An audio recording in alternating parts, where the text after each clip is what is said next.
Hello बच्चा लोग।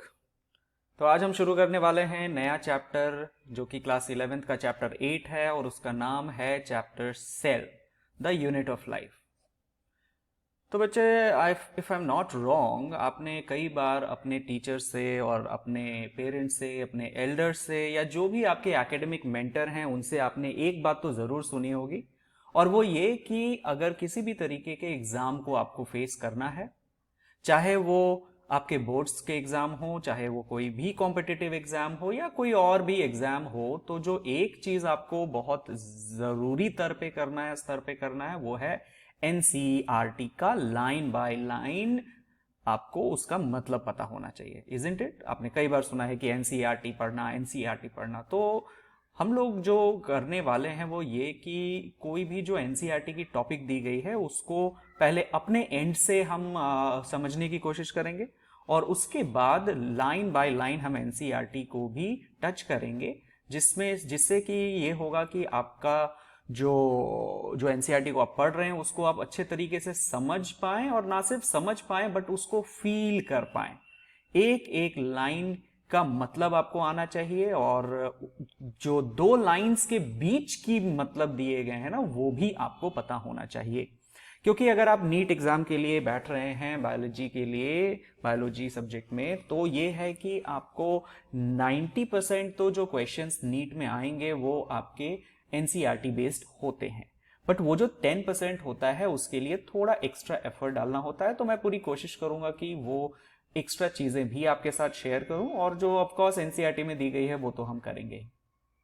ठीक है, तो हमारा चैप्टर जो है वो है चैप्टर सेल, और इस चैप्टर सेल के बारे में आप लोगों ने पहले भी पढ़ा है अपने प्रीवियस क्लासेस में, चाहे वो क्लास 8 हो या क्लास 9 हो, वहां पे आपने ऑलरेडी सेल के बारे में कुछ ना कुछ पढ़ रखा है, जिसका मतलब ये है कि आपको एक फेयर आइडिया है कि सेल क्या होता है।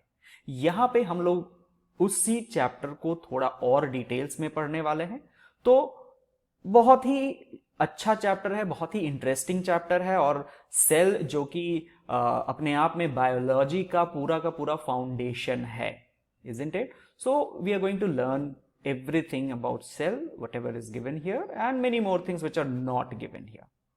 तो जो बात हम लोगों को ऑलरेडी पता है सेल के बारे में वो ये कि जो सेल होता है वो सेल कहलाता है the unit of life, isn't it? Now इसमें मैं अगर थोड़ा सा करेक्शन करना चाहूं तो आप जो डेफिनेशन पढ़ते आए हैं अब तक वो ये कि द सेल, अगर आप डिफाइन करना चाहें सेल को तो आप कह सकते हैं कि the cell is the structural and functional unit of life, isn't it? Structural and functional unit of life. तो इस वर्ड से आपको क्या समझ में आया कि स्ट्रक्चरल और फंक्शनल का मतलब होता क्या है? तो बच्चे देखिए कि जो स्ट्रक्चरल वर्ड है इसका मतलब सेल्फ एविडेंट है कि जो चीजों को एक स्ट्रक्चर दे वो स्ट्रक्चरल है, और जो चीजों को फंक्शन प्रोवाइड करके देगा वो हमारा फंक्शनल है। ठीक है, तो ये जो सेल है हमारा ये दोनों ही काम करता है। वो किसी भी ऑर्गेनिज्म के स्ट्रक्चर को बताता है, और किसी भी ऑर्गेनिज्म के अंदर जो फंक्शंस चल रहे हैं उन फंक्शंस को भी कंट्रोल सेल ही करता है। ठीक है, तो अगर आप एग्जाम्पल लेना चाहें तो let's talk about, let's say यानी ऑर्गेनिज्म, ह्यूमन बीइंग। ठीक है, एक ह्यूमन बीइंग की अगर हम बात करते हैं तो ह्यूमन बीइंग्स का अपना एक स्ट्रक्चर है। तो वो जो स्ट्रक्चर है वो हमारे अंदर प्रेजेंट ट्रिलियंस ऑफ सेल्स के द्वारा ही दिया गया है। ठीक है, और इसीलिए उसको स्ट्रक्चरल यूनिट कहा जा रहा है। फंक्शनल यूनिट हम इसलिए कहते हैं कि जो भी फंक्शन हमारे अंदर हो रहा है वो कहीं ना कहीं सेल के द्वारा ही किया जा रहा है। फॉर एग्जाम्पल आपने क्लास 10th में अपने पढ़ा होगा कुछ लाइफ प्रोसेसेस होते हैं, है ना? तो लाइफ प्रोसेसेस के अंदर आपने पढ़ा है कि हमारा न्यूट्रिशन आता है। लाइफ प्रोसेसेस के अंदर आपने पढ़ा है कि न्यूट्रिशन के अलावा जो है हमारा रेस्पिरेशन आता है, इजंट इट? रेस्पिरेशन के बाद आपने सर्कुलेशन के बारे में भी पढ़ा है या सर्कुलेटरी सिस्टम के बारे में पढ़ा है, राइट? और आपने एक्सक्रीशन के बारे में भी पढ़ा है, इजंट इट? तो बेसिक जो लाइफ प्रोसेसेस हैं ये हमारे हैं, इसके अलावा भी कई सारे होते हैं, लेकिन ये सारे जो बेसिक हैं हम इनके बारे में चर्चा करके इस चीज को समझने की कोशिश करते हैं। न्यूट्रिशन का मतलब होता है ऑफ कोर्स जो न्यूट्रिशन हमारे बॉडी में न्यूट्रिएंट्स को अडेप्ट करना, न्यूट्रिएंट्स को लेना जो कि हमें फूड से मिलता है। तो वो ऐसे कुछ काम करता है कि हम खाना खाते हैं और हमारा माउथ से होता हुआ च्यूइंग के बाद वो फूड हमारे स्टमक तक पहुंचता है, स्टमक के बाद इंटेस्टाइन में पहुंचता है और फाइनली पूरी तरह से पचने के बाद, एब्जॉर्प्शन होने के बाद वो हमारे शरीर से अनडाइजेस्टेड फूड के रूप में बाहर निकल जाता है, जो कि फीकल मैटर कहलाता है। तो इतना सारा जो प्रोसेस हुआ, जो माउथ से शुरू हुआ और एनस पे एंड हो रहा है, उसमें कई सारे सेल्स इन्वॉल्व्ड थे, इजंट इट? आपके जो सबसे इंपॉर्टेंट सेल्स होंगे हमारे, वो होंगे हमारे स्टमक के सेल्स, हमारे इंटेस्टाइन के सेल्स, और ऑफ कोर्स कई सारे जो सेल्स हैं जो कि ग्लैंड्स को बनाते हैं वो भी इन्वॉल्व होंगे। तो अब देखिए कि जो हमारा एलिमेंट्री कैनाल है, या आप यूं कह लीजिए कि जो हमारा डाइजेस्टिव सिस्टम है, उसमें जो भी सेल्स प्रेजेंट होंगे ना कहीं डाइजेशन में ही हेल्प कर रहे होंगे। तो आप देखिए कि जो सेल है वो एक पर्टिकुलर फंक्शन को प्रोवाइड कर रहा है न्यूट्रिशन के केस में। उसी तरीके से अगर आप रेस्पिरेशन की बात कीजिएगा तो रेस्पिरेशन में भी आपने देखा है कि कई सारे ऑर्गन्स इन्वॉल्व होते हैं, right from your nose till the time the air reaches your alveolus. जो हमारा इन्वॉल्वमेंट है वो कई तरीके के सेल्स का है। सर्कुलेशन के साथ भी वही होता है, हमारे हार्ट और ब्लड वेसल्स और हमारा ब्लड, ये सारे के सारे कहीं ना कहीं तरीके के सेल्स से बने हुए हैं जो कि एक डिफरेंट फंक्शंस परफॉर्म करते हैं, एक डेफिनेट फंक्शन परफॉर्म करते हैं, और वो पूरी तरह से सर्कुलेटरी सिस्टम को आगे बढ़ाते हैं। लाइकवाइज एक्सक्रीशन के अंदर भी कई सारे सेल्स इन्वॉल्व हैं। तो आप देखिए जो हम कहना चाह रहे हैं वो ये कि सेल्स जो होते हैं वो ना सिर्फ स्ट्रक्चरल यूनिट होते हैं बल्कि फंक्शनल यूनिट ऑफ लाइफ भी होते हैं। अब आप देखिए कि यहां पे एक वर्ड यूज किया है, यूनिट ऑफ लाइफ। यूनिट का मतलब होता है जो सबसे स्मॉलेस्ट चीज है वो है यूनिट। तो सेल ही वो सबसे स्मॉलेस्ट यूनिट है जिसमें कि लाइफ है, और वो ही आपके स्ट्रक्चर या फंक्शन को डिटरमिन करेगा। ठीक है, तो सबसे पहले हम अपने एंड से जरा चीजों को समझने की कोशिश करते हैं और उसके बाद हम लोग एनसीईआरटी की लाइन पे आएंगे। तो जो सबसे पहला चीज हमें समझना है वो है सेल क्या है, व्हाट इज सेल। ओके, तो चलिए थोड़ा सा हम लोग देखते हैं कि व्हाट इज सेल और इसको समझते हैं। What is cell, isn't it? What is cell? तो बाय डेफिनेशन तो सेल जो होता है वो स्ट्रक्चरल और फंक्शनल यूनिट ऑफ लाइफ है, या आप यूं कह लीजिए कि it is the basic unit of life, isn't it? It's the basic unit of life, ये कह सकते हैं। और ऑफ कोर्स दूसरी बात जो हमने करी है वो ये कि ये स्ट्रक्चरल और फंक्शनल यूनिट भी है, structural and functional, isn't it? Functional unit of life. ठीक है, अब आप देखिए कि सेल भी जो है ना वो या तो आप सेल को कैटेगराइज करना है तो ऑर्गेनिज्म को हम बेसिकली या तो कह सकते हैं कि वो यूनिसेल्यूलर है, ठीक है, यूनिसेल्यूलर है, या तो वो ऑर्गेनिज्म मल्टी सेल्यूलर हो सकता है, इजंट इट? मल्टी सेल्यूलर हो सकता है। तो यूनिसेल्यूलर का मतलब क्या होता है? यूनिसेल्यूलर का मतलब यूनि वर्ड से आता है हमारा सिंगल, इजंट इट? सिंगल, और सेल्यूलर मतलब सेल। तो जो ऑर्गेनिज्म सिंगल सेल का बना है उसे हम यूनिसेल्यूलर कहते हैं। मल्टी मतलब एक से ज्यादा सेल का जो बना हुआ है उसे मल्टी सेल्यूलर कहते हैं, इजंट इट? एक चीज जो आपको यहां पे याद रखनी होगी कि जो भी यूनिसेल्यूलर ऑर्गेनिजम्स होते हैं दे आर केपेबल ऑफ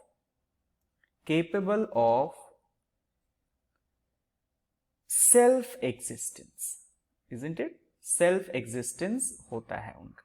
मतलब क्या हुआ कि उस एक सेल के अंदर वो सारे लाइफ प्रोसेसेस चल रहे हैं जो उस सेल को जिंदा रखने के लिए जरूरी हैं। ठीक है, मतलब ये सेल्फ एग्जिस्टेंस में वो केपेबल है, इंडिपेंडेंट एग्जिस्टेंस में केपेबल है।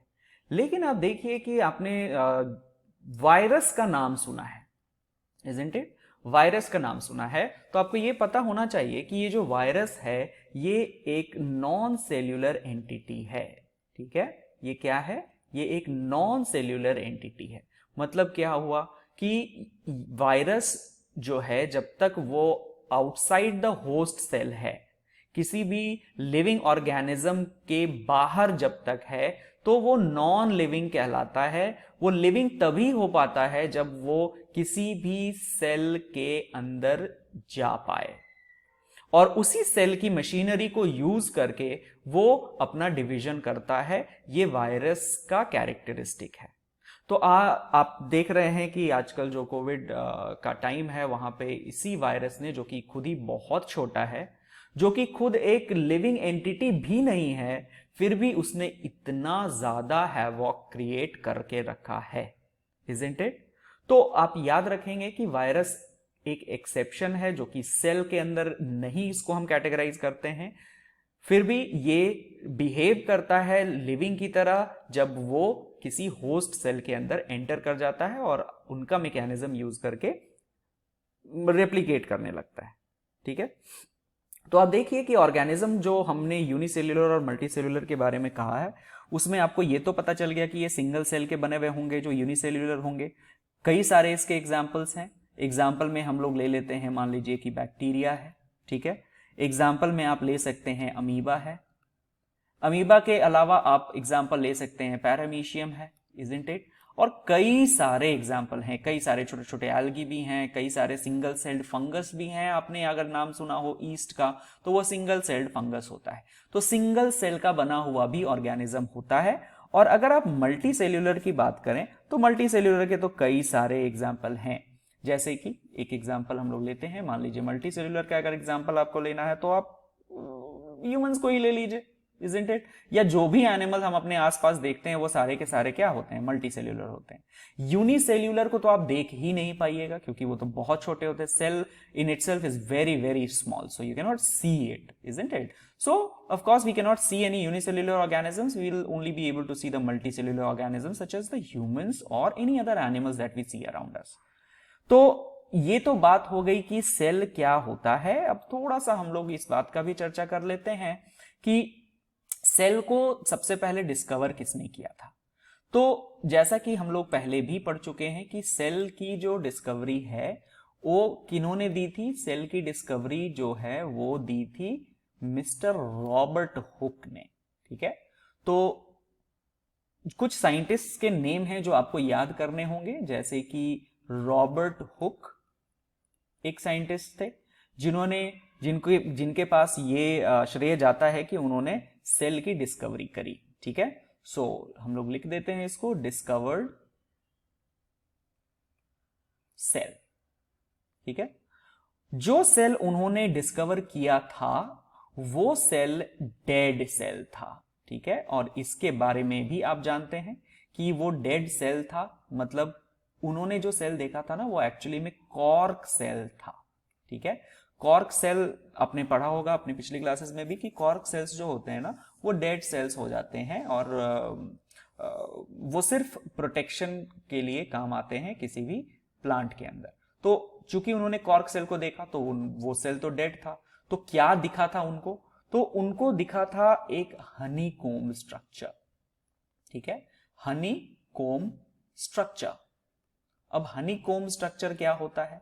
हनी कोम स्ट्रक्चर आपने देखा होगा, इसको मधुमक्खी का छत्ता कहते हैं।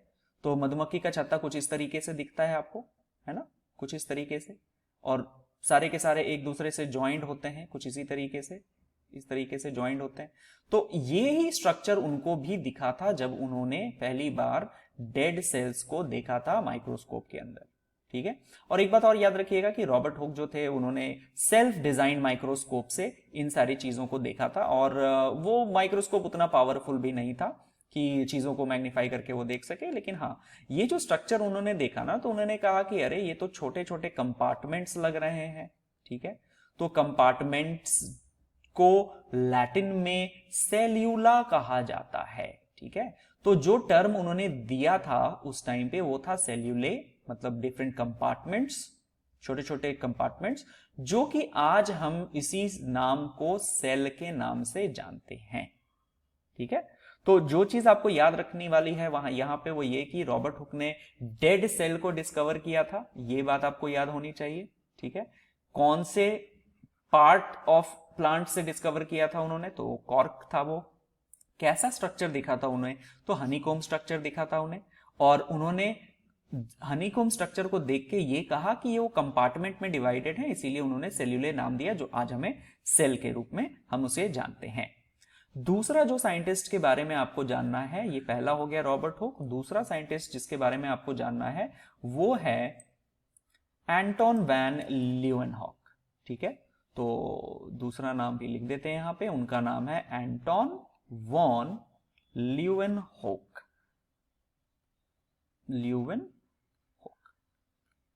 ठीक है, अब इन्होंने क्या किया था? एंटोन वॉन लीeuwenhoek ने अपना खुद का अगेन एक माइक्रोस्कोप, एडवांस्ड माइक्रोस्कोप डिजाइन किया। ठीक है, और इनकी भी क्यूरियोसिटी थी कि चीजों को वो भी देखें। तो इन्होंने क्या किया कि जो पॉन्ड्स होते हैं, जो छोटे छोटे नाले होते हैं, या कह लीजिए कि जो टीथ के स्क्रैप्स होते हैं, ठीक है, गंदगी जो हमारे दांतों पे आ जाती है, वो उन सब को उन्होंने अपने सेल्फ डिजाइंड माइक्रोस्कोप में देखना शुरू किया। तो उन्हें पता चला कि जो सेल्स होते हैं वो मूव करते हैं, मतलब कि लिविंग सेल्स को उन्होंने सबसे पहले देखा। ठीक है, तो लिविंग सेल मतलब सेल, अगर आपसे ये एग्जाम में पूछा जाता है कि हु डिस्कवर्ड सेल, तो आप कहेंगे it was discovered by Robert Hooke. But अगर क्वेश्चन ये पूछा जाता है कि हु डिस्कवर्ड लिविंग सेल, तो आप कहेंगे कि living cell was discovered by Anton von लीeuwenhoek। ठीक है, तीसरा नाम आता है हमारा साइंटिस्ट का, जिनका की नाम है रॉबर्ट ब्राउन। ठीक है, अब रॉबर्ट ब्राउन को क्या श्रेय मिला है? तो रॉबर्ट ब्राउन वो साइंटिस्ट थे जिन्होंने सबसे पहले न्यूक्लियस के बारे में बताया था।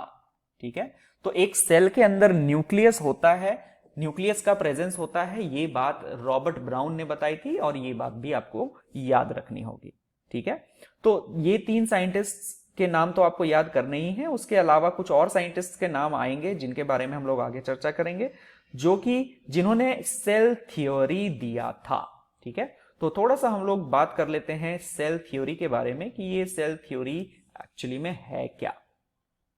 सेल थ्योरी, ठीक है, ये सब जो नाम और जो टॉपिक्स अभी हम लोग कर रहे हैं, ये सब के बारे में थोड़ा थोड़ा आपको ऑलरेडी पता है, इजंट इट?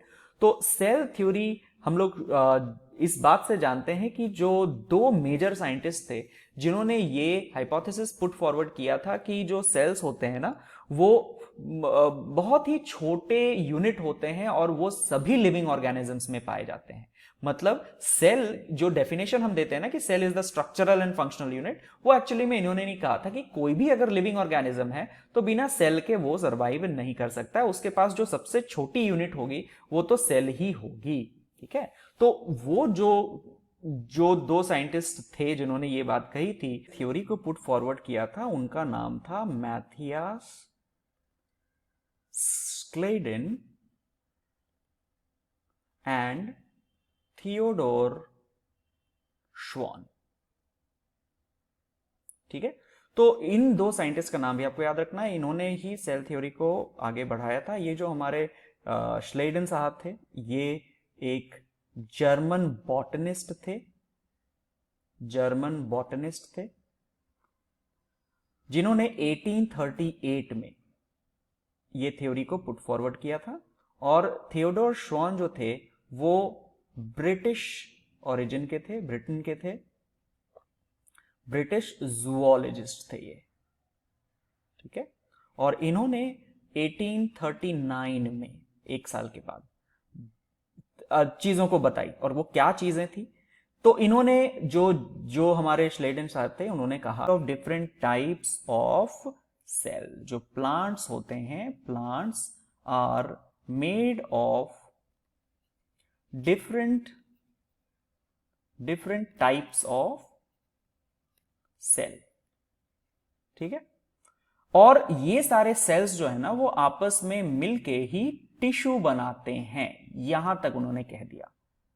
जो हमारे श्वान साहब थे, उन्होंने कहा कि जो भी ऑर्गेनिज्म होता है, तो वो जुअलोजिस्ट थे, चूंकि वो एनिमल सेल के ऊपर पढ़ाई कर रहे थे, उसके ऊपर वो रिसर्च कर रहे थे।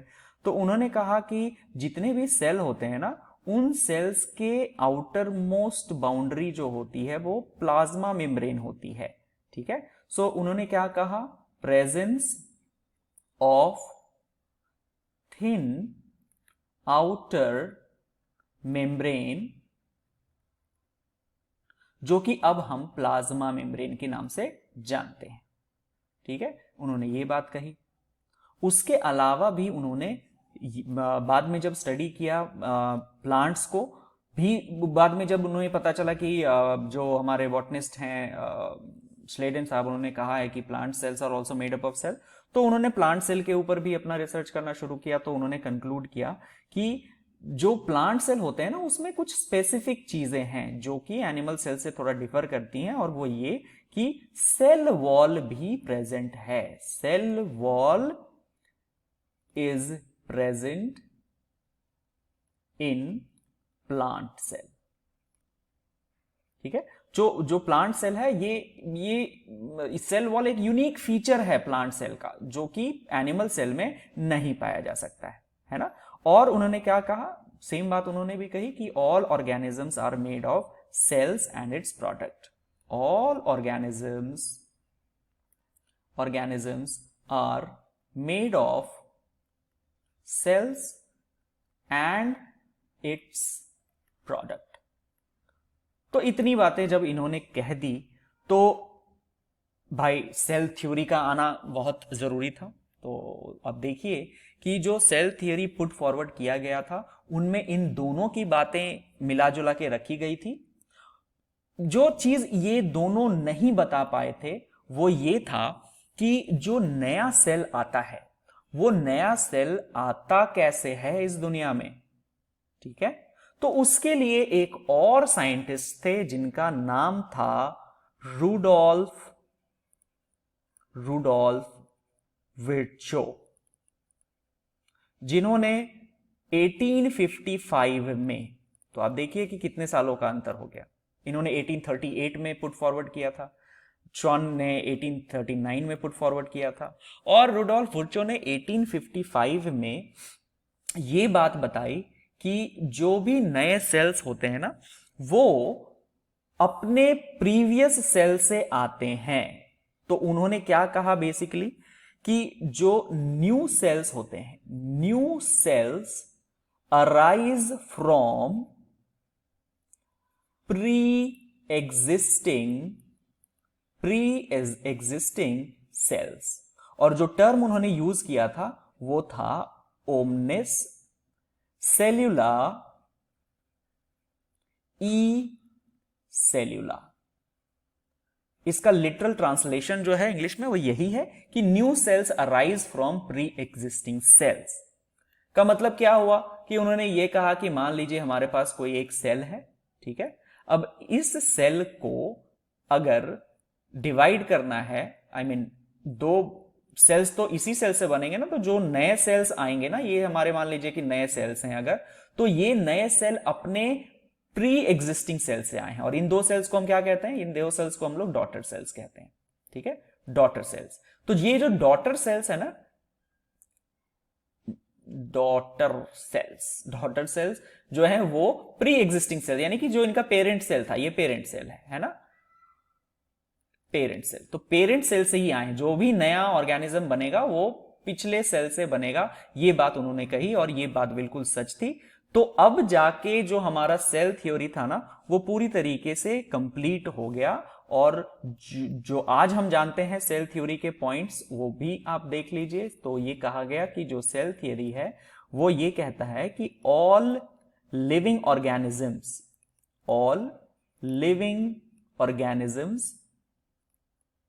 are composed of cells and products of cells। ठीक है, दूसरी बात जो कही गई थी। तो ये जो फर्स्ट जो हम लोग थियरी देख रहे हैं, ये थियरी जो है ये दोनों थियोडोर श्वान और श्लेडेन के मिक्स्ड रिस्पॉन्स से बना था।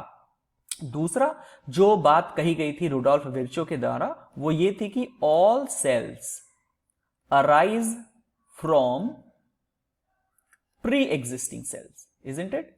प्री एग्जिस्टिंग सेल्स, इसी को उन्होंने कहा था कि omni सेल्यूला E सेल्यूला।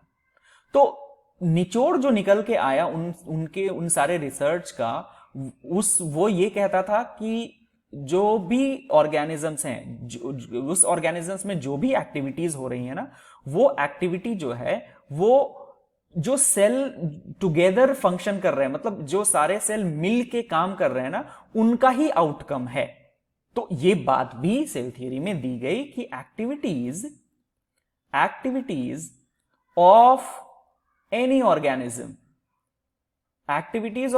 Organism are outcome of sum total of activities and interactions जो interact कर रहे हैं किससे? of its constituent cells। क्या समझ में आया इससे हमको? इससे हमें ये समझ में आया कि जो भी ऑर्गेनिज्म एक्टिविटी कर रहा है, वो एक्टिविटी एक्चुअली में जो सेल्स परफॉर्म कर रहे हैं ना एक्टिविटी आपस में इंटरैक्ट करते हुए, ये एक सेल है, ये एक सेल है, ये एक सेल है, मान लीजिए इतने सारे सेल्स हैं अगर, तो ये आपस में भी इंटरैक्ट कर रहे हैं एक दूसरे से और एज अ रिजल्ट एक पर्टिकुलर फंक्शन को परफॉर्म कर रहे हैं। तो वही फंक्शन उस ऑर्गेनिज्म के फंक्शन को डिटरमिन करेगा। तो ये सारी बातें जो है ना, ये हमारे सेल थियरी में आती है, ये बात आप याद रखेंगे, ठीक है। अब थोड़ा सा हम लोग देख लेते हैं कि हमारे बुक्स में क्या लिखा हुआ है, हमारी एनसीईआरटी बुक में क्या लिखा हुआ है, जरा सा वो पढ़ लेते हैं, उसके बाद हम लोग आगे बढ़ेंगे, ठीक है। तो व्हाट इज अ सेल, जरा जानते हैं व्हाट इज अ सेल। तो जैसा कि हम लोग ऑलरेडी देख चुके हैं कि जो सेल है, यूनिसेल्युलर ऑर्गेनिज्म का सेल सिंगल सेल्ड बना हुआ है, और जो मल्टी सेल्युलर है वो कई सारे सेल्स के बने हुए हैं। तो unicellular organisms are capable of independent existence. अभी हम लोगों ने बात किया कि जो एक सेल के बने हुए हैं वो इंडिपेंडेंटली एग्जिस्ट करते हैं, मतलब कि सारे के सारे फंक्शन जो हैं उस सेल के अंदर ही परफॉर्म होंगे, उसी एक सेल के अंदर ही परफॉर्म होंगे, और they perform the essential functions of life. Cell is the fundamental structural and functional unit of all living organisms, isn't it? तो सारे के सारे जो लिविंग ऑर्गेनिजम्स हैं उनका एक स्ट्रक्चरल और फंक्शनल यूनिट है। हमने ये भी देखा कि जो वायरस होते हैं वो एक एक्सेप्शन होता है, वो सेल कंसिडर हमने उसको नहीं करते हैं, लिविंग ऑर्गेनिजम्स ही कंसिडर नहीं करते हैं उसको, तो ये एक एक्सेप्शन है जो आपको याद रखना है, ठीक है। रॉबर्ट हुक ने हमने देखा कि सेल की पहले डिस्कवरी करी थी जो कि डेड सेल था। एंटोन वॉन ल्यूवेनहॉक ने first saw and described a live cell, ठीक है। तो लिविंग सेल का डिस्कवरी ल्यूवेनहॉक ने किया था, ये याद रखना होगा आपको। और हमने देखा है कि जो न्यूक्लियस की डिस्कवरी हुई थी वो मिस्टर रॉबर्ट ब्राउन के द्वारा हुई थी। Robert Brown later discovered the nucleus. Cell theory देख लेते हैं क्या कह रहा है बुक। हमारा बुक ये कह रहा है कि इन 1838 जो साइंटिस्ट थे मैथियास स्क्लेडेन, उन्होंने, जो कि एक जर्मन बॉटनिस्ट थे, ये बात भी हमने देखा है कि एक जर्मन बॉटनिस्ट थे, observe that all plants are composed of different kind of cells which form the tissue of the plant, isn't it? Cells के बने हुए हैं सारे के सारे प्लांट, और ग्रुप ऑफ जो सेल्स हैं आपस में कोऑर्डिनेट करते हैं एक पर्टिकुलर फंक्शन को परफॉर्म करने के लिए, तो वो टिश्यू भी फॉर्म कर रहे थे प्लांट में। दूसरे जो साइंटिस्ट थे जिनका नाम था थियोडोर श्वान 1839 में, जो कि एक ब्रिटिश जूलॉजिस्ट थे, उन्होंने स्टडी किया था different types of animal cells. And what did he report? He reported that the cells had a thin outer layer which today is known as plasma membrane। तो चूंकि उन्होंने एनिमल सेल के ऊपर research कर रहे थे, तो उन्होंने क्या देखा कि आउटर मोस्ट बाउंड्री है हर एक एनिमल सेल का, और बहुत ही पतला सा एक लेयर है जिसको कि आज हम प्लाज्मा मेम्ब्रेन के नाम से जानते हैं, ठीक है। उन्होंने एक और बात कही थी, आपको याद होगा उन्होंने एक और बात कहा था, और वो ये कि पहले तो वो एनिमल सेल के बारे में पढ़ाई कर रहे थे, लेकिन जब उन्हें पता चला कि प्लांट के बारे में भी पढ़ाई की जा सकती है तो प्लांट का ही भी उन्होंने रिसर्च करना शुरू किया। तो एक और बात नई निकल के आई, वो क्या थी? He concluded that the presence of cell wall जो है it's a unique character of plant cell. सिर्फ और सिर्फ प्लांट सेल के अंदर एक और एडिशनल स्ट्रक्चर मिलेगा जिसको कि हम सेल वॉल कहते हैं। ठीक है, तो इसी के बेसिस पे स्लेडन और श्वान जो थे ना, उन्होंने एक साथ मिलके सेल थ्योरी को फॉर्मुलेट किया। They formulated the cell theory, right. तो फॉर्मुलेट तो इन्होंने किया, लेकिन इस सेल थ्योरी में कुछ मॉडिफिकेशन की भी जरूरत थी। क्यों जरूरत थी? क्योंकि वो दोनों ये बात नहीं बता पाए थे कि नए सेल कहां से आते हैं। तो वहीं पे हमारे एंट्री होती है नेक्स्ट साइंटिस्ट की, जो थे हमारे रुडोल्फ विर्चो, जो 1855 में he first explain that cells divided, जो सेल हैं वो डिवाइड करते हैं, and new cells are formed from pre existing cells. जो पुराने सेल्स हैं उसी से नए सेल्स बनेंगे सेल डिवीजन के बाद। और जो टर्म उन्होंने यूज किया था वो क्या था? ओमनिस सेल्यूला ई सेल्यूला, मतलब जो नए सेल आ रहे हैं वो पुराने सेल से ही बनेंगे। ठीक है, तो सेल थ्योरी जो आज हम जानते हैं वो यही है कि all living organisms are composed of cell and the products of cells, और all cells arise from pre existing cells. और एक और जो पॉइंट हमने देखा वो ये कि जो सम टोटल ऑफ फंक्शन होता है किसी भी सेल का, वो जो भी सेल की एक्टिविटी और सेल्स आपस में जो इंटरैक्ट कर रहे हैं ना, उनके फंक्शन पे डिटरमिन होता है। ठीक है, तो ये बात तो हो गई हमारी, जो बात हमने ऑलरेडी डिस्कस कर ली है। अब थोड़ा सा हम लोग चर्चा कर लेते हैं, जो हमारा नेक्स्ट टॉपिक है वो कह रहा है ओवरव्यू ऑफ सेल। ठीक है, क्या कह रहा है? Overview of cell. तो ओवरव्यू का मतलब कि जरा ऊपर ऊपर से देख लिया जाए कि सेल जो है वो क्या होते हैं। आई मीन उसको अगर आप माइक्रोस्कोप में देखें तो क्या क्या सी चीजें आपको उस सेल के अंदर दिखेंगी, वो हमारा एक ओवरव्यू है। तो जरा सा जल्दी जल्दी हम ओवरव्यू के बारे में जान लेते हैं। तो बच्चों, आपने अपने क्लास 9th में एक एक्सपेरिमेंट तो जरूर किया होगा अपने अपने लैब्स में, जहां पे आपने अनियन पील को निकाल के उसके सेल्स को देखा होगा। ठीक है, तो अनियन पील को जब आप निकालते हैं तो आपने देखा है, आपको ऑलरेडी पता होगा उसके सारे प्रोसीजर कि किस तरीके से हमने अनियन को काटा, और फिर उसके पीछे वाले पार्ट से हमने एक थिन स्लाइस जो था पील था उसको निकाला। फिर उसमें कई तरह के डाइज यूज होते थे, या तो आप सैफरनिन यूज करते थे, या मिथाइलिन ब्लू यूज करते थे, ग्लिसरीन यूज करते थे, कवर स्लिप यूज करते थे, ब्लॉटिंग पेपर यूज करते थे। आई होप कि आपको याद होगा वो सारी चीजें। ठीक है, तो एक टिपिकल सेल को अगर आप ऑब्जर्व करते हैं ना, तो उसमें आपको क्या दिखता है? अगर हम बात करें अनियन पील का, तो कुछ इस तरीके का स्ट्रक्चर आपको अगर याद आ रहा हो कि आपको दिखता था, यही डायग्राम आपके बुक में भी दिया हुआ था एनसीईआरटी में, है ना। कुछ इस तरीके के सेल आपको दिखते थे, और बीच बीच में आपको जो है ना वो न्यूक्लियस भी दिखता था कुछ इस तरीके का, है ना। तो ये सेल था हमारा अनियन पील।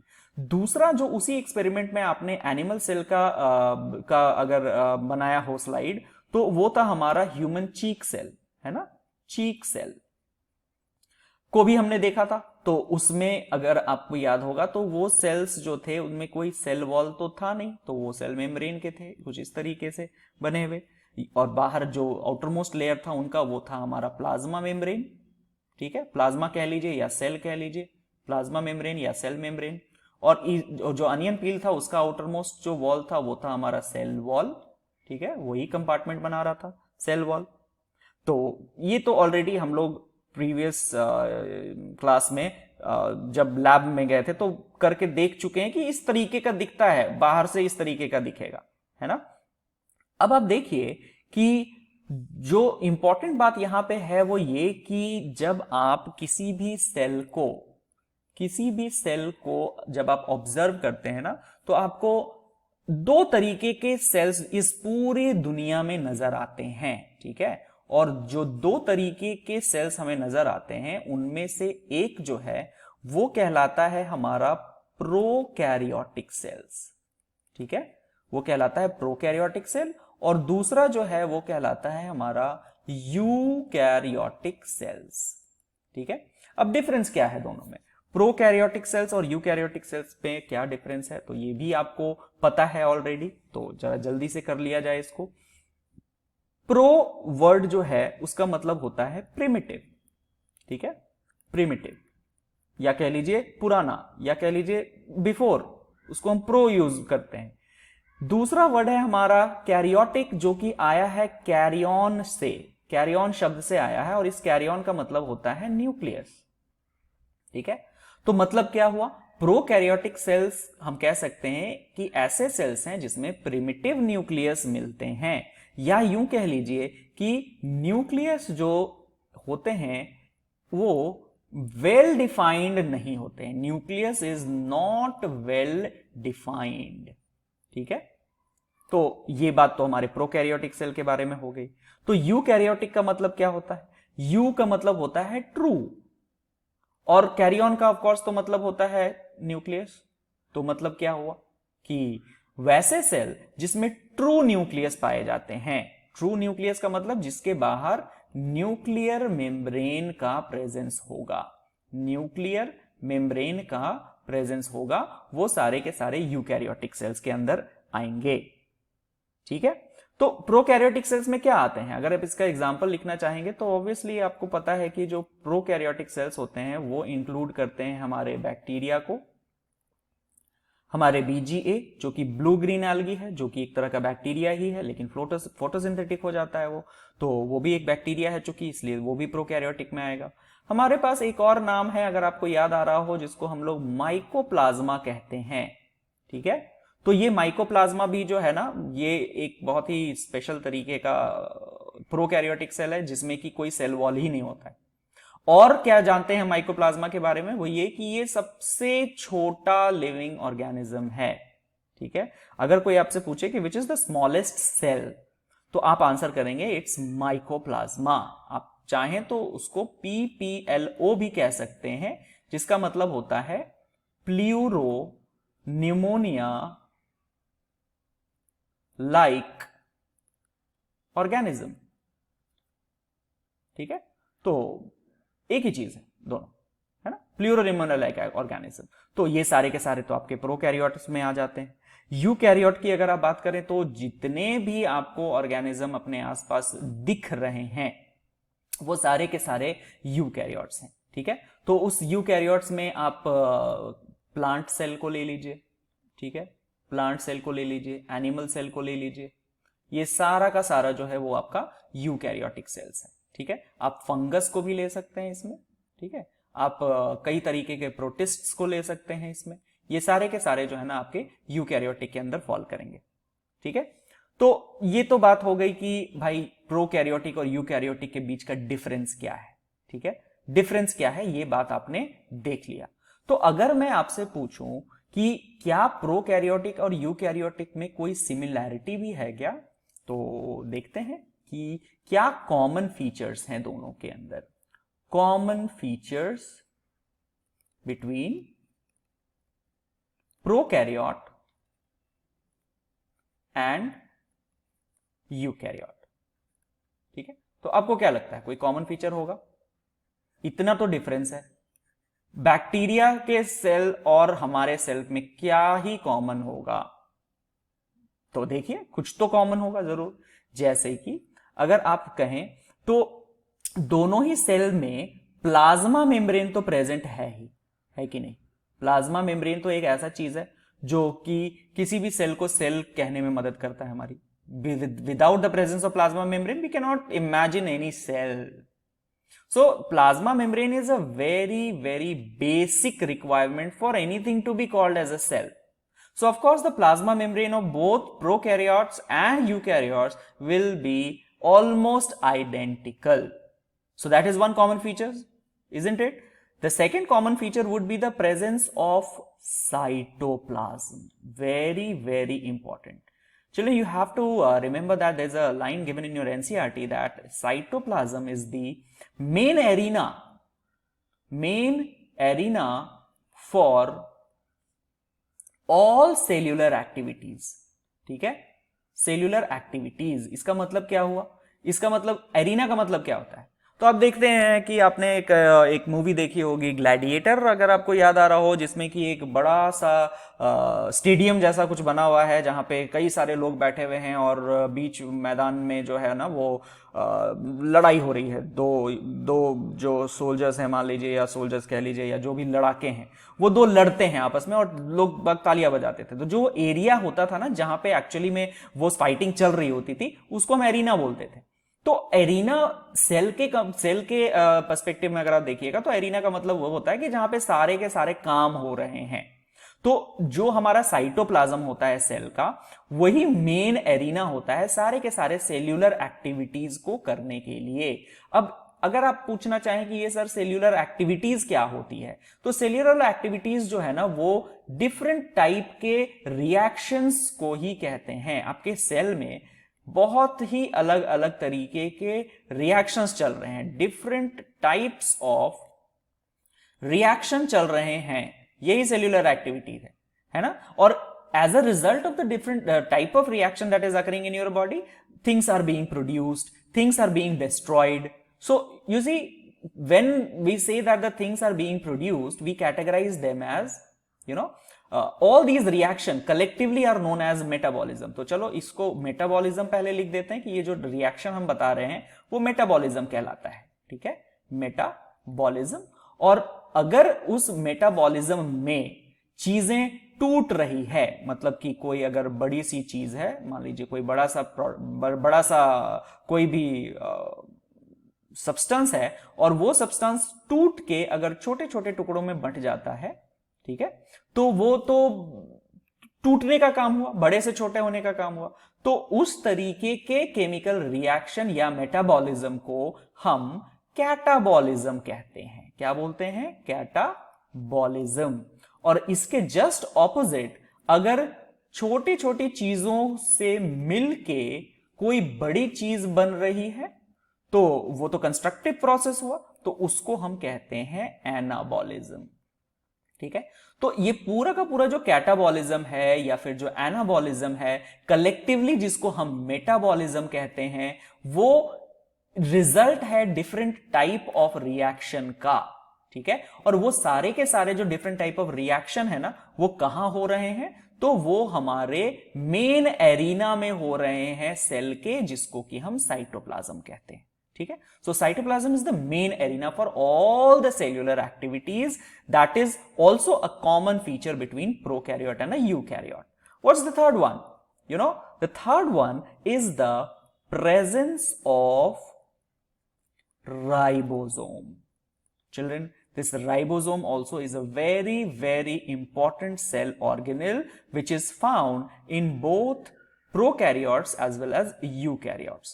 तो कुछ तो डिफरेंस होता होगा, तो ऑफ कोर्स डिफरेंस है। अगर आप प्रोकैरियोट सेल की बात करेंगे ना, अगर आप प्रोकैरियोट की बात करेंगे तो उनके अंदर जो राइबोसोम मिलता है ना, हम लोग राइबोसोम की बात कर रहे हैं, ठीक है, तो उसके अंदर जो राइबोसोम मिलेगा ना, उसको हम 70S राइबोसोम कहते हैं। और अगर आप यूकैरियोट के बारे में बात कीजिएगा तो उसके अंदर जो राइबोसोम मिलता है वो 80S राइबोसोम मिलता है, ठीक है। तो ये 70S और 80S क्या होता है, इसके बारे में भी अभी हम चर्चा करेंगे। फिलहाल आगे बढ़ते हैं हम लोग। जस्ट दूसरी स्लाइड में या तीसरी स्लाइड में ये एस के बारे में मैं आपको बताऊंगा कि सेवेडबर्ग यूनिट होता है एक, जो राइबोसोम को डिफाइन करने में हमारी हेल्प करता है। तो राइबोसोम वाला एक टॉपिक है जहां पे इसके बारे में थोड़ा डिटेल्स में हम लोग जानेंगे। फिलहाल आप ये जानिए कि हाँ, राइबोसोम तो होता है, लेकिन उनका जो सेडिमेंटेशन कोएफिशिएंट होता है वो अलग अलग होता है, 70S होता है और 80S होता है, ठीक है। तो इतना बात तो आपको समझ में आ गया कि तीन चीजें ऐसी हैं जो कि हम कह सकते हैं कि हमारे प्रोकैरियोट और यूकैरियोट में कॉमन है, ठीक है। तो ये बात हो गई। अब ये अब एक लास्ट बात जो ओवरव्यू में रह रहा है वो ये कि जो हमारे सेल्स होते हैं, जो भी हमारा सेल होता है, उनके साइज वेरी करते हैं, ठीक है। डिफरेंट डिफरेंट तरीके के आपको सेल्स मिल जाएंगे। अगर आप अपनी एनसीईआरटी बुक उठा के देखेंगे तो उसमें भी आपको एक पिक्चर दिया गया है जो कि जिसमें कि बहुत ही तरीके के सेल्स दिए गए हैं। वो सेल्स जो है ना वो अलग अलग साइज के हैं और वो अलग अलग शेप के भी हैं। अगर आप सिर्फ ह्यूमन बॉडी की बात कीजिएगा तो आप देखते हैं कि हमारे पास एक सेल है जिसको हम आरबीसी कहते हैं, जो कि बाइकनकेव शेप होता है, कुछ इस तरीके का शेप आपको दिखेगा उसका, है ना। हमारे पास डब्ल्यूबीसी होता है जो कि जिसका कि कोई शेप फिक्स नहीं होता है, वो बिल्कुल अमीबा की तरह होता है, तो वो भी एक सेल है हमारे बॉडी में। आप अगर बात करें हमारे बोन सेल्स की, जिसको ऑस्टियोसाइट्स बोलते हैं, तो उनका शेप आप देखेंगे तो कुछ स्टार की तरह दिखता है, कुछ यूं, ठीक है, कुछ यूं ऐसे सा दिखेगा पर आपका बोन सेल्स जो है। अगर आप नर्व सेल की बात करें तो आप देखेंगे कि जो हमारा नर्व सेल होता है ना वो बिल्कुल ब्रांच्ड होता है। अगर आपको स्ट्रक्चर याद आ रहा हो तो कुछ इस तरीके का लंबा सा स्ट्रक्चर होता है ना, और इसमें धागे धागे जैसे चीजें निकली हुई होती है ना। तो ये देखिए कि बिल्कुल अलग सा है वो। अगर आप अपने मसल सेल की बात करिएगा, अगर आप अपने मसल सेल की बात करते हैं तो आप देखिए कि जो मसल सेल है वो भी कई तरीके का होता है। वो या तो सिलेंड्रिकल इन शेप हो सकता है, कुछ इस तरीके का, है ना, सिलेंड्रिकल हो सकता है, या कुछ इस तरह का टेपरिंग एंड वाला हो सकता है। इसमें स्ट्राइशंस वगैरह भी पाए जा सकते हैं, इसमें स्ट्राइशंस नहीं भी पाए जा सकते हैं। वो ब्रांच भी हो सकता है एक दूसरे के साथ। अगर आप कार्डियक सेल आपको याद आ रहा हो तो वो ब्रांचिंग से बनता है, कुछ इस तरीके का, है ना। तो जो कहने का मतलब है वो ये कि अलग अलग तरीके के शेप और साइज का हमारा सेल बना हुआ है। अगर आप प्लांट सेल की भी बात करें तो अलग अलग तरीके के सेल्स वहां भी मिलते हैं आपको। आप अगर सिर्फ जाइलम और फ्लोएम के सेल्स को ले लीजिए तो अलग अलग तरीके के सेल्स हैं आपके। ट्रकीट्स अलग तरीके के दिखते हैं, वेसल्स अलग तरीके के दिखते हैं, आपके जो कंपेनियन सेल होते हैं वो अलग दिखते हैं, बहुत सारी चीजें। तो आप देखते हैं कि बेसिकली जो हम ये कहना चाह रहे हैं वो ये कि सेल का साइज और शेप जो है ना वो बहुत ही ज्यादा वेरी करता है, ठीक है। तो कुछ इन सारी बातों से ना कुछ चीजें सामने निकल के आती हैं, वो ये कि आपसे अगर पूछा जाए कि इस बेसिस पे आप ये बताइए कि स्मॉलेस्ट सेल कौन सा होता है, स्मॉलेस्ट सेल कौन सा होता है, तो अभी जस्ट हमने पढ़ा कि जो स्मॉलेस्ट सेल होता है उसको हम कहते हैं माइकोप्लाज्मा, इजंट इट, माइकोप्लाज्मा, जिसका कि अब हमारे बुक में एनसीईआरटी में दिया गया है कि उसका जो साइज होता है ना वो करीब करीब 0.3 माइक्रोमीटर होता है। 0.3 माइक्रोमीटर हमारे माइकोप्लाज्मा का साइज दिया गया है और वो ही स्मॉलेस्ट सेल होता है। अगर आपसे कोई पूछे कि तो आप ये बताइए कि लॉन्गेस्ट सेल किसे कहते हैं, तो जो लॉन्गेस्ट सेल है वो नर्व सेल कहलाता है, ठीक है। 1 मीटर, 1.5 मीटर, 1.2 मीटर तक का ये हो सकता है, तो इतना लंबा सेल भी होता है। अगर आपसे बोला जाए कि आप ये बताइए कि लार्जेस्ट सेल कौन सा होता है, ठीक है, लार्जेस्ट सेल कौन सा होता है, तो लार्जेस्ट सेल हम लोग बचपन से पढ़ते आ रहे हैं कि ऑस्ट्रिच का जो अंडा होता है, ostrich egg is the largest cell, isn't it. अब अगर आपसे ये बोला जाए कि जो साइज बैक्टीरिया के सेल की होती है वो कितनी होती है, size of bacterial cell, size of bacterial cell अगर आपसे पूछा जाए तो आप कह सकते हैं कि उनका जो साइज होता है वो लगभग 3 से 5 माइक्रोमीटर के बीच में वेरी करता है। और वहीं पे जो हमारा आरबीसी होता है ना हमारी बॉडी में, आरबीसी, उसका भी साइज दिया गया है जो कि करीब करीब 7 माइक्रोमीटर इन डायमीटर होता है, ठीक है। तो ये कुछ फैक्ट्स हैं जो कि बुक में दिए गई है, तो आपको लर्न करना होगा। ऑब्वियसली इतने बेसिक क्वेश्चंस तो पूछे नहीं जाते, लेकिन ऑब्वियसली बात है कि अगर आपको नहीं पता है इनके बारे में तो आपको पता होना चाहिए, ठीक है। तो हम लोगों ने आज क्या देखा है बच्चों, जितनी बातें अभी तक हम लोगों ने देखी है जरा सा हम देखते हैं कि वो सारी बातें हमारे ओवरव्यू में दी गई हैं कि नहीं, और उसके बाद आज का लेक्चर हम एंड करेंगे। Overview of the cell, It says that animal cells have cell membrane as the outermost structure। जी हाँ, बिल्कुल हमने ये बात देखी कि जो सेल होता है हमारा उसका जो आउटरमोस्ट बाउंड्री है, खासकर जो एनिमल सेल है, एनिमल सेल का आउटरमोस्ट बाउंड्री जो होता है वो हमारा सेल मेम्ब्रेन या प्लाज्मा मेम्ब्रेन का बना हुआ है। जबकि जो हमारा प्लांट सेल है उनके पास सेल वॉल होता है as their outermost structure, isn't it. तो आउटरमोस्ट स्ट्रक्चर प्लांट सेल का क्या है, सेल वॉल है। तो अगर मैं आपसे यहां पे एक क्वेश्चन पूछूं कि प्लाज्मा मेम्ब्रेन जो है वो किसका फीचर है, प्लांट सेल का या एनिमल सेल का, सेल मेम्ब्रेन जो है क्या वो प्लांट सेल में प्रेजेंट होता है या एनिमल सेल में प्रेजेंट होता है? तो इसका आंसर होगा कि जो सेल मेम्ब्रेन है वो दोनों ही में प्रेजेंट होता है। हम कभी नहीं कह सकते हैं कि सेल मेम्ब्रेन प्लांट सेल में प्रेजेंट नहीं है। क्यों? क्योंकि सेल मेम्ब्रेन या प्लाज्मा मेम्ब्रेन एक ऐसी चीज है ना जो सेल को सेल कहलाने लायक बनाती है। तो भाई एक्स्ट्रा क्या है प्लांट सेल में? तो प्लाज्मा मेम्ब्रेन के अलावा एक और लेयर है प्लांट में जिसको हम सेल वॉल कहते हैं और वो उसको प्रोटेक्ट करने में हेल्प करता है। ठीक है, तो cell membrane is found in both plant cell as well as animal cell, but plant cell has one exclusive structure which is known as the cell wall, which is a unique property of plants, isn't it? Now, inside each cell is a dense membrane bound structure called nucleus. बहुत ही important बात है, किसी भी cell का आप देखिए कि जो भी सेल होता है ना उसके अंदर न्यूक्लियस प्रेजेंट होता है, और इसी के बेसिस पे तो हम लोगों ने सेल को प्रोकैरियोट और यूकैरियोट में डिवाइड किया था ना। वैसे सेल जिसमें कि ट्रू न्यूक्लियस नहीं पाया जाएगा, न्यूक्लियस की तरह कोई स्ट्रक्चर नहीं दिखेगा, तो उसको हम प्रोकैरियोट बोले थे, और न्यूक्लियस जैसा कोई स्ट्रक्चर अगर दिखेगा तो उसको हम यूकैरियोट बोले थे, है ना। तो न्यूक्लियस तो होना ही होना है। डेंस मेम्ब्रेन बाउंड स्ट्रक्चर है ये। This nucleus contains the chromosomes which in turn contain the genetic material DNA. तो इसके बारे में हम लोग बहुत डिटेल्स में चर्चा करेंगे। न्यूक्लियस जब हम लोग डिटेल्स में पढ़ेंगे तो आपको बहुत सारी चीजें इसमें बतानी है कि किस तरीके से क्रोमैटिन मटेरियल जो है वो क्रोमोसोम में कन्वर्ट होता है ड्यूरिंग सेल डिवीजन, किस तरीके से क्रोमोसोम जो है वो अलाइन होता है और डीएनए का बना हुआ होता है, डीएनए के बाद जीन्स होते हैं और वो फंक्शनल यूनिट होते हैं। हमारे डीएनए का जो फंक्शनल यूनिट होता है उसको जीन बोलते हैं, जो कि कैरेक्टरिस्टिक्स को कैरी करता है। तो बहुत सारी चीजें हैं जो हम लोग देखेंगे। फिलहाल आप ये जानिए कि nucleus contains the chromosome, nucleus के अंदर क्रोमोसोम होता है जो कि जेनेटिक मटेरियल कंटेन करता है जिसका नाम है DNA. Cells have membrane bound nuclear. तो जिन सेल्स के पास मेम्ब्रेन बाउंड न्यूक्लियस है उनको हम यूकैरियोटिक सेल्स कहते हैं, जबकि जो सेल्स लैक करते हैं मेम्ब्रेन बाउंड न्यूक्लियस उनको हम प्रोकैरियोटिक सेल बोलते हैं। तो यूकैरियोटिक और प्रोकैरियोटिक के बीच का बेसिक डिफरेंस भी आपको पता चल गया, और आपको यह भी पता चल गया कि उन दोनों के बीच में कुछ सिमिलर सी चीजें भी हैं जो अभी हम लोगों ने चर्चा कर ली है। In both prokaryotic and eukaryotic cell, इन दोनों में क्या चीज कॉमन है? A semi fluid matrix called cytoplasm is present which occupies the volume of the cell. तो पूरा का पूरा जो सेल है हमारा वो एक मैट्रिक्स के में भरा हुआ, मैट्रिक्स से भरा हुआ होता है, और उस मैट्रिक्स को हम लोग क्या बोलते हैं? साइटोप्लाज्म बोलते हैं, जो कि एक सेमी फ्लूइड मैट्रिक्स है।